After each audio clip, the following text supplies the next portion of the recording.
Hello, everyone. Today we're going to talk about behind the scenes, video number one, mindsets that create ease and joy in your coaching business. And behind the scenes of a successful coaching business, there are so many things happening that contribute to the results that you see on the outside. And today I want to talk to you about some mindset shifts that lead to success. So it's Karen. You're on my page. I know you know who I am, but I'll tell you a little bit more about me. I support coaches who want to grow their businesses with ease and joy. And my sweet spot is those who come from the corporate world and are working in the business space, either with organizations or entrepreneurs. And I'm going to ask you a few questions. And if any of them are a yes for you, just type yes in the comments. So if I could show you how to have freedom to set your own schedule, to work with clients that love and appreciate you and are happy to pay you while making an income where you don't have to give up the lifestyle that you've grown accustomed to, would that be of interest to you? If so, type a yes in the comments. And if you're looking at this on the replay, just go ahead and type that too. Let me go a little deeper. If I showed you a business model that would leverage your time and talents and get you the success you envisioned, would you like that? Type yes if so. And when you're ready to take actions, if I showed you the actions that would get you to your goals the fastest and the easiest without any detours, would that be helpful? And if you're open to that, type yes to that too. And finally, if I showed you a few simple tactics that you can use immediately to get your ideal clients to say yes and ask you to work with them, would that be of value? So we've got a lot of yeses that we're typing in here, and if any of those are a yes for you, you're in the right place.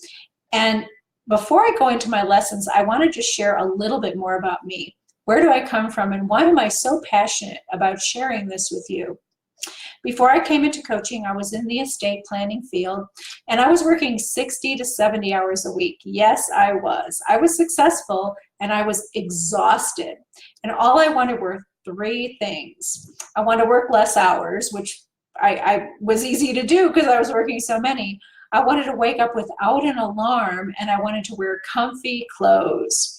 Oh, and I wanted to do all this while maintaining the lifestyle that I had created for myself. And I'm happy to tell you, I've done it. I help coaches who are high achievers and leaders generate their own clients and income so they can make an impact on others while maintaining that lifestyle that they're accustomed to. And I do a lot of free training, so I'm going to give some of my best stuff today. That being said, every coach needs a coach. So if you'd like to explore working with me, just send me a direct message through Messenger and we can see what that might look like. I am opening up spaces in my next Coaches Quick Start program and in the next few weeks for coaches who are the right fit. So if you resonate with what I'm saying, that might be for you. Okay, so let's go into our lesson. In order to be successful in your coaching business, there are some mindset shifts that will really support you well. And when you don't make these shifts, it can take a long time to get your business going. You can go through some detours to get to the success that you envision. Time goes by and you still don't have the clients and income you want. You may make some large investments in programs that you're not really ready for. Believe me, I've done all of this. I understand. But here's what happens when you do make these shifts. You become visible to your ideal clients. They seek you out for enrollment conversations. They write to you. They want to work with you. So you move from being that best kept secret to the go-to person in your niche. So here are the shifts you need to make. Shift number one, release your resistance to marketing and sales. Oh my gosh. Us coaches have so much resistance to marketing and sales. So here's the quote I like to think about. The dragon is in front of the door with the most power for you. So if there's a dragon in your mind, in your mindset, in front of the door of marketing and sales, that's good news because there's lots of power behind that door for you. And we need to take a new perspective. So here's a perspective that you could take.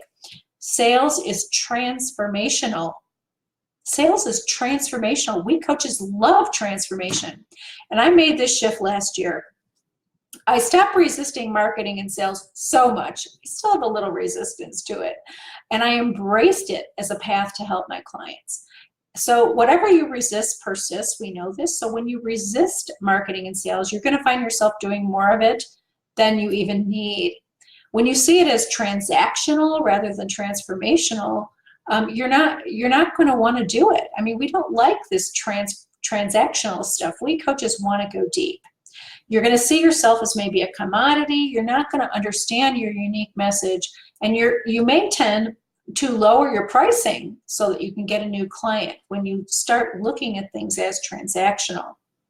When you see marketing and sales as transformational, though, you're going to show up as the coach that you are. Your clients are going to get huge ahas from your content and your enrollment conversations, and they're going to know that you're the coach for them. They're looking for depth. Your clients are looking for as much depth as you want to give. So embrace marketing and sales as a transformational coaching that it is. Give them the depth in the marketing and sales process, and your clients will see the real you and they'll hire you. So I did this in a bigger way last year than I ever had before. I wasn't quite resisting marketing and sales, but I was avoiding it, I would say. I was kind of lackadaisically marketing and selling, and I did well as I was already known in my circles. But when I truly started looking at marketing and sales strategically, and instead of giving information, I gave transformation in my content, things really started to shift for me. And the first time I did a 12-week sprint of my own, where I was a client, I made $54,000. The second time I made $75,000, and the third time I hit $100,000 in sales. So I wasn't an overnight success, but I kept doing better and better and better.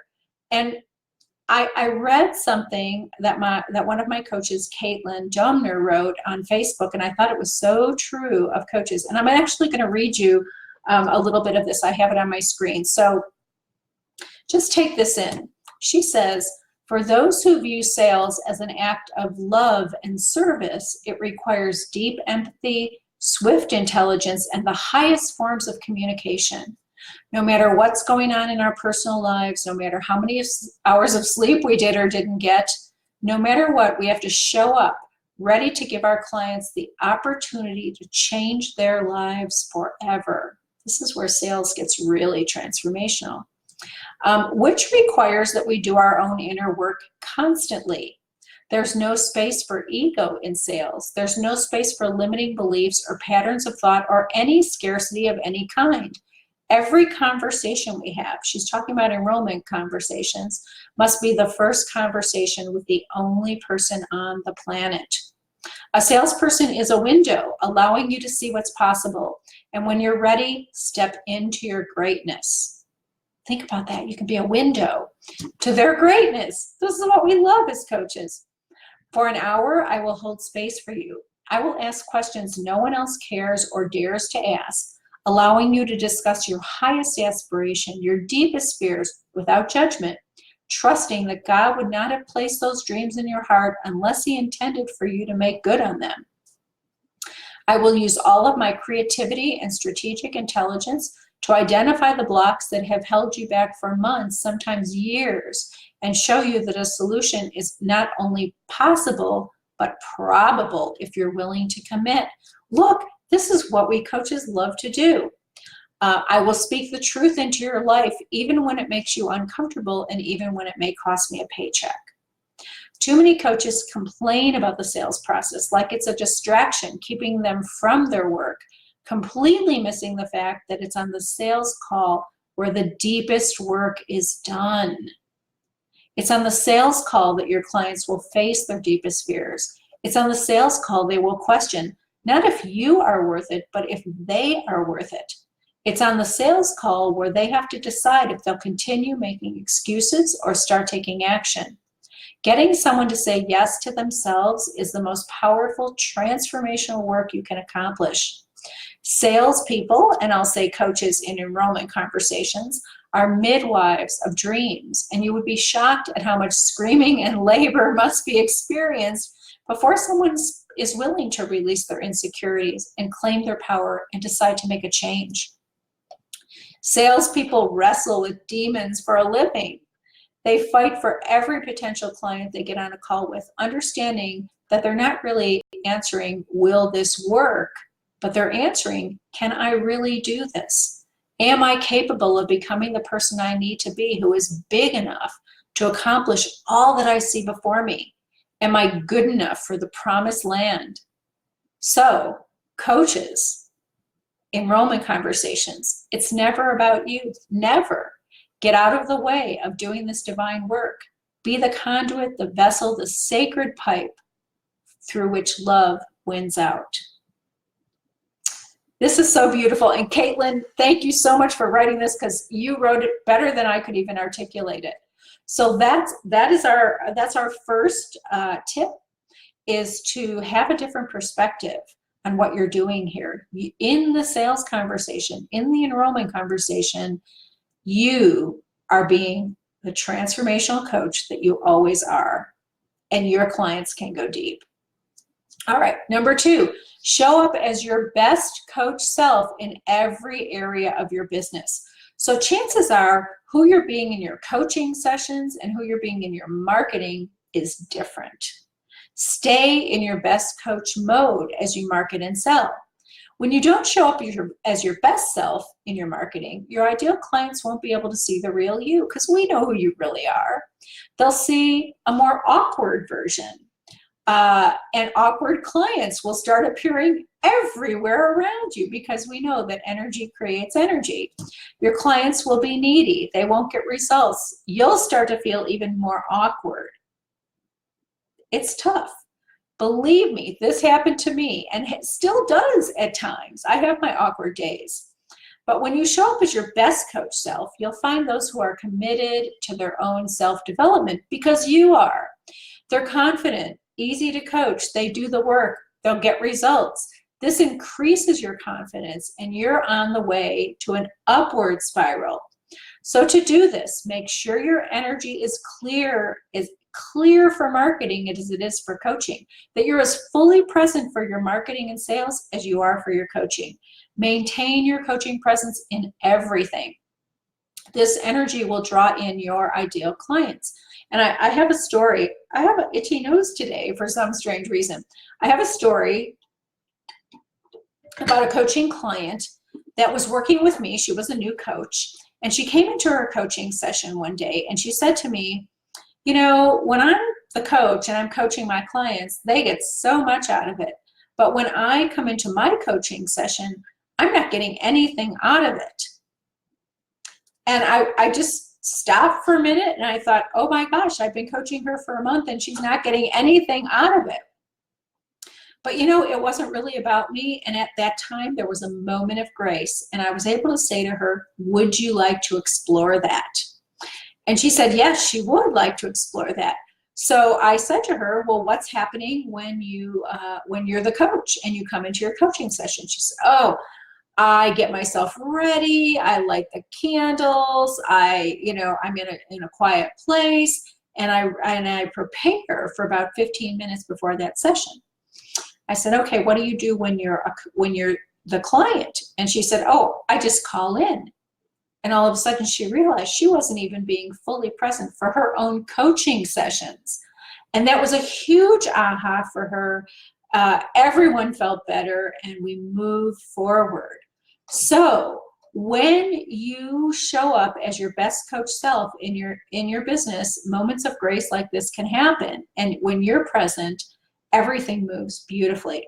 All right, let's look at our third mindset shift, and that is commit to your own self-care.